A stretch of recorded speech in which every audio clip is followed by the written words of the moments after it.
ലോകവുമായി ബന്ധപ്പെട്ട ഏതൊരു കാര്യത്തിനും ലോകത്തിന്റെ സൃഷ്ടാവല്ലാതെ മറ്റൊരാളും അർഹനല്ല എന്ന് ഞാൻ പറഞ്ഞിരിക്കുന്നു എന്നല്ല. ദാ എന്നെ നോക്കൂ, എന്നിലേക്ക് നോക്കൂ, എന്റെ നടപടിക്രമങ്ങൾ ശ്രദ്ധിക്കൂ, മറ്റുള്ളവർക്ക് ആ കാര്യം ബോധ്യപ്പെടും.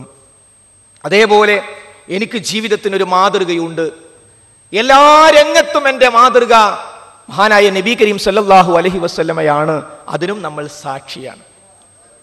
നോക്കൂ, സൂറത്തുൽ അസ്ർ നമുക്ക് ഏവർക്കും കാണാതെ അറിയുന്ന പരിശുദ്ധ ഖുർആനിലെ ഏറ്റവും ചെറിയ അധ്യായങ്ങളിൽ ഒന്നാണ് സൂറത്തുൽ അസ്ർ. ആ സൂറത്തുൽ അസ്റിൽ നരകത്തിൽ നിന്ന് രക്ഷപ്പെടാനുള്ള 4 കാര്യങ്ങൾ റബ്ബ് സുബ്ഹാനഹു വ തആല കാലത്തെ സാക്ഷി നിർത്തിക്കൊണ്ട്, കഴിഞ്ഞുപോയ കാലമുണ്ട്, ഇപ്പോഴുള്ള കാലമുണ്ട്, വരാനിരിക്കുന്ന കാലമുണ്ട്. കാലത്തിന്റെ സൃഷ്ടാവ് പടച്ചവനാണ്. ആരാണോ കാലത്തിന്റെ സൃഷ്ടാവ്, അതുകൊണ്ട് പടച്ചവന് കാലല്ല. പടച്ചവന് കാലമില്ല എന്നത് അറിയാത്തോണ്ടാണ് വരാനിരിക്കുന്ന കാര്യമൊക്കെ പടച്ചവൻ അറിയില്ലെന്നാണ്. വരാനിരിക്കുന്ന എന്നുള്ള എവിടുന്ന് വന്നതാ? നമ്മുടെ തലത്തിലേക്ക് പടച്ചവനെ താഴ്ത്തി കൊണ്ടുവന്നു. പടച്ചവന് കാലമില്ല. മനസ്സിൽ കുറിച്ചു വെച്ചോളൂ, പടച്ചവന് കാലമില്ല. പടച്ചവന്റെ സൃഷ്ടിയാണ് കാലം.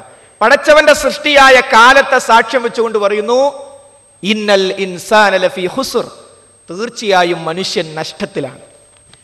ഒരു ശ്രദ്ധിച്ചു പോകുന്ന പദപ്രയോഗം. മനുഷ്യൻ നഷ്ടത്തിലോ? അപ്പൊ എല്ലാവരും അതിൽ പെടുവോ? അറിയാതെ ആ മനുഷ്യന് നമ്മളും പെടില്ലേ? എന്നിട്ടൊരു അവസാനായത്ത്, ഇല്ലല്ലദീന ആമനു വഅമിലുസ് സ്വാലിഹാത്തി വതവാസൗ ബിൽ ഹഖ് വതവാസൗ ബിസ്സബ്ർ. ഒരു വിഭാഗം ഒഴികെ. ആ ഒരു വിഭാഗത്തിന്റെ പ്രത്യേകത അവർ ഈമാനുള്ളവരാണ്, വിശ്വാസമുള്ളവരാണ്. വിശ്വാസ കാര്യങ്ങളെല്ലാം അതിൽ പെടും. വിശ്വാസം മാത്രമാണോ? അല്ല, ആ വിശ്വാസത്താൽ പ്രചോദിതമായി പ്രവർത്തിക്കുന്നവരാണ്. വെറുതെ പ്രവർത്തിക്കല്ല. കുറെ ആളുകളുടെ നന്മ ചെയ്യുന്നില്ലേ? ആ നന്മയല്ല, പരലോകമുണ്ട് എന്ന വിശ്വാസത്താൽ പ്രവർത്തിക്കുക. വിശ്വാസം, പടച്ചവനെ കുറിച്ച്, പടച്ചവന്റെ തൃപ്തി കിട്ടണം, സ്വർഗത്തിൽ പോകണം എന്ന വിശ്വാസത്താൽ പ്രചോദിതമായി അമലുകൾ ചെയ്യുക. ഈമാനുണ്ട്, അമലുണ്ട്, കഴിഞ്ഞോ? ഇല്ല.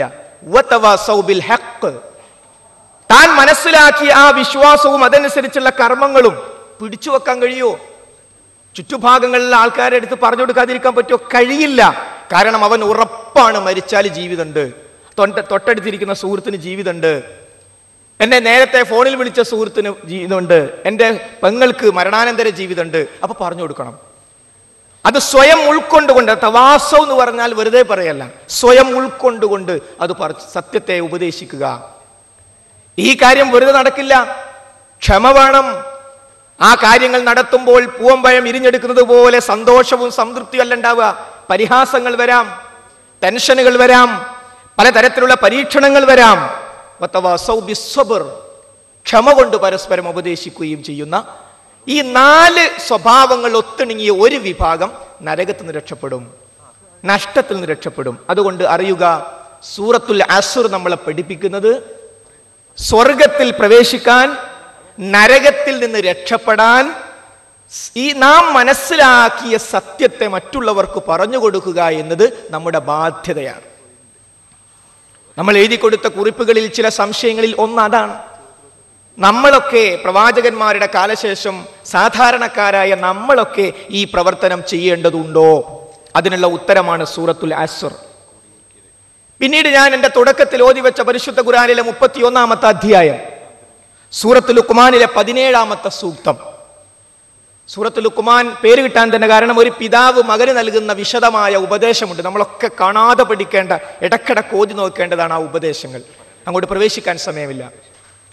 തൻ്റെ ലുഖ്മാൻ അലൈഹിസ്സലാം തൻ്റെ മകന് ഉപദേശം കൊടുക്കുമ്പോൾ ഫസ്റ്റ് ഷിർക്കിൽ നിന്ന് ആരംഭിച്ച്, മോനെ ഷിർക്ക് ചെയ്യരുത് എന്ന് പറഞ്ഞ് തുടങ്ങി. പിന്നീട് താഴോട്ട് വരുമ്പോൾ കാണാം, യാ ബുനയ്യ, പൊന്നു മകനെ, അഖിമിസ്സലാ, നീ നമസ്കാരം നിലനിർത്തണം.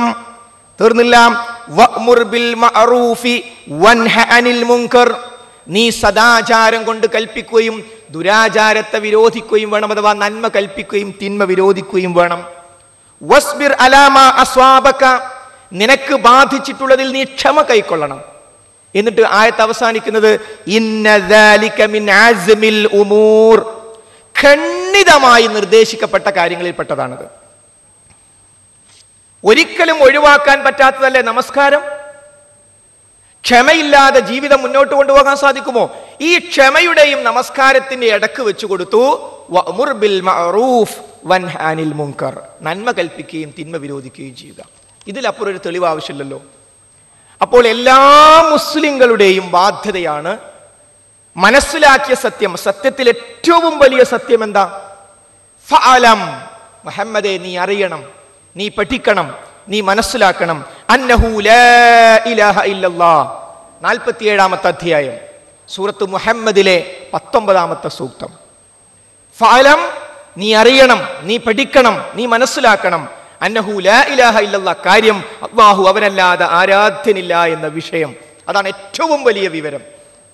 ഈ വിവരം ഒരാൾക്ക് കിട്ടിയത് അയാൾ അനുസരിച്ചാൽ ആത്യന്തികമായി അയാൾ രക്ഷപ്പെട്ടു, അയാൾ സ്വർഗത്തിനുള്ള യോഗ്യത നേടി. അതാണ് തൗഹീദ്, ലാ ഇലാഹ ഇല്ലല്ലാഹ് എന്ന ആശയം. ഉത്തരേന്ത്യയിൽ IAS പാസ്സായി കലക്ടർ സ്ഥാനം ഏറ്റെടുക്കാൻ പോകുന്ന വ്യക്തി മനുഷ്യ ദൈവത്തിന്റെ കാല് കഴുകിയ വെള്ളം കുടിച്ചു. നമ്മൾ പത്രവാർത്ത വായിച്ചില്ലേ? നമ്മളിങ്ങനെ ഹോട്ടലിൽ കയറുമ്പോൾ നമുക്ക് 2 പേർക്ക് വേണ്ടി 2 ഗ്ലാസ് വെള്ളം കൊണ്ട് വെച്ചിട്ടുണ്ട്. അപ്പോൾ നമ്മളൊരു ഗ്ലാസ് എടുത്ത് ഇത്തിരി കുടിച്ചു. അപ്പോൾ അടുത്ത ആൾ വന്നപ്പോൾ അയാൾ നമ്മൾ കുടിച്ചോന്നറിയില്ല, നമ്മൾ കുടിച്ച ആ ഗ്ലാസ് എടുത്ത് അത് ഞാൻ കുടിച്ചാന്ന് പറയും. വൃത്തിബോധമാണത്, വൃത്തിബോധം. ഒരു IAS പാസ്സായ മനുഷ്യൻ തന്നെപ്പോലെയുള്ള ഒരു മനുഷ്യന്റെ കാല് കഴുകുക, എന്നിട്ട് അത് കുടിക്കുക. ആര്? വിവരമില്ലാത്ത ആളാ. അയാൾക്ക് എന്തിന്റെ കുറവാണുള്ളത്? അയാൾക്ക് ഇതിന്റെ കുറവാണുള്ളത്. ഇതിന്റെ കുറവ് ഈ അറിവ് കിട്ടിയില്ല, ഈ അറിവ് കിട്ടിയില്ല. ഏതറിവ്? താൻ ആരാധിക്കേണ്ടത് എന്റെ സൃഷ്ടാവിനെയാണെന്ന ഏറ്റവും വലിയ അറിവ്. ഒരാളുടെ മുമ്പിൽ തലകുനിക്കുന്ന പ്രശ്നമില്ല, സുജൂദ് ചെയ്യുന്ന പ്രശ്നമില്ല, നേർച്ചയും വഴിപാടും പൂജയും അർച്ചനയും കൊടുക്കുന്ന പ്രശ്നമില്ല എന്നെ സൃഷ്ടിച്ചവന്റെ മുമ്പിലല്ലാതെ. എന്നെ സൃഷ്ടിച്ചത് എന്റെ മാതാവല്ല, അതുകൊണ്ട് മാതാവിനെ ആരാധിക്കില്ല. പിതാവല്ല, മുഹമ്മദ് നബിയല്ല, യേശുവല്ല, സൂര്യനല്ല, ചന്ദ്രനല്ല, ഭൂമിയല്ല, അതുകൊണ്ട് അവരെ ഒന്നും ആരാധിക്കില്ല. അവരെ എല്ലാവരെയും സൃഷ്ടിച്ച ഖലഖഹുന്ന, അവരെ സൃഷ്ടിച്ച പടച്ചോന്റെ മുമ്പിൽ മാത്രമേ ഞാൻ ആരാധിക്കൂ. അതാണ് ഏറ്റവും വലിയ അറിവ്. അതാണ് ദഅവത്തിൽ, സത്യപ്രബോധനത്തിന്റെ 1-ാം സ്ഥാനത്ത് നിൽക്കുന്നത്. പടച്ചോനെ പരിചയപ്പെടുത്തി കൊടുക്കുക. ഇത് നമ്മുടെ ഓരോരുത്തരുടെയും ബാധ്യതയാണ്. മാത്രമല്ല, ഈ ബാധ്യതാ നിർവഹണത്തിൽ നമ്മൾ അമാന്തം കാണിച്ചാൽ, നമുക്കറിയാം ഗൈരിൽ മഗ്ദൂബി അലൈഹിം വലദ്ദാല്ലീൻ എന്ന സൂറത്തുൽ ഫാത്തിഹയുടെ അവസാനത്തെ ഭാഗം, വഴിപടച്ചു പോയ ആളുകള്, അതേപോലെ തന്നെ അള്ളാഹുവിന്റെ കോപത്തിന് വിധേയരായ ആളുകൾ. ഈ കോപത്തിന് വിധേയരായ ആളുകൾ എന്നതിൽ 1-ാമത്തെ തഫ്സീർ ജൂതന്മാർ എന്നാണ്. ജൂതന്മാർ എന്നാണ്. ആ ജൂതന്മാരുടെ സ്വഭാവ വിശേഷണമായി പരിശുദ്ധ ഖുർആൻ 5-ാമത്തെ അധ്യായമായ സൂറത്ത് മാഇദയിലെ 78, 79 ആയത്തുകളിൽ വിശദമായൊരു സ്വഭാവം പറയുന്നു. അതിൽ 79-ാമത്തെ ആയത്തിൽ കാണാം, കാനൂ ലാ യതനാഹൗന അൻ മുൻകരിൻ ഫഅലൂഹു. എന്താണ്? അവർ ചെയ്തുകൊണ്ടിരുന്ന ദുരാചാരത്തെ അവർ അന്യോന്യം തടഞ്ഞില്ല. തിന്മ അങ്ങനെ നടക്കുമ്പോൾ നമ്മളത് പറയാൻ പോകണ്ട, ഓരോരുത്തർ ചെയ്യും. നമ്മളിപ്പോൾ ഇതിനെ എതിർക്കാൻ പോണ്, എതിർത്താലല്ലേ പ്രശ്നം. നമ്മൾ നമ്മളെ പണിയായിട്ട് പോവുക. വെറുതെ ഇനി ഓനോട് പറഞ്ഞ് ഓൻ ഇങ്ങോട്ടൊരു ചോദ്യം ചോദിച്ചു, ഓൻ്റെ മുഖം ഒന്ന് വിളറി, ഓ വലിയ സത്യവിശ്വാസി എന്നുള്ള ഒരു ആ പരിഹാസം കളി, നമ്മൾ നമ്മളെ വഴിക്ക് പോവുക എന്ന ഒരു നിലപാട് നമ്മൾ സ്വീകരിച്ചു എന്നല്ല ജൂതന്മാർ സ്വീകരിച്ചു. അങ്ങനെ ജൂതന്മാർ സ്വീകരിച്ചപ്പോൾ തിന്മൊക്കെ അങ്ങനെ അവിടെ തന്നെ നിന്നു, തിന്മ വ്യാപകമായി. അതിന് കാരണം എന്താ? അന്യോന്യം അങ്ങോട്ടും ഇങ്ങോട്ടും ഒന്നും പറയില്ല തിന്മ കണ്ടാൽ. ആ ഒരു അവസ്ഥയാണ് അല്ലാഹു സുബ്ഹാനഹു വ തആല ജൂതന്മാരെ ശപിക്കാനുള്ള ഒരു കാരണം. എങ്കിൽ തിന്മ വിരോധിക്കുന്ന ഒരു സ്വഭാവം നമ്മളിലില്ലെങ്കിൽ ജൂത സ്വഭാവം നമ്മളിലുണ്ട് എൻ്റെ അർത്ഥം. ജൂത സ്വഭാവം നമ്മളിലുണ്ട്. പിന്നെ അങ്ങനെ നമ്മൾ വൈരിൽ മൗലൂബി അലൈഹിം വലല്ലാലിൻ ദ്വാരക്കുക, പടച്ചോനെ നിന്റെ കോപത്തിന് വിധേയരായവരുടെ മാർഗത്തിലല്ല, വലല്ലാലീൻ വഴിപിടച്ചു പോയവരുടെ മാർഗത്തിലുമല്ല. അപ്പോ നിന്റെ കോപത്തിന് വിധേയരായവരുടെ മാർഗത്തിലല്ല എന്ന് പറഞ്ഞാൽ കോപത്തിന് വിധേയരായ ജൂതന്മാർ ചെയ്ത തെറ്റെന്താ?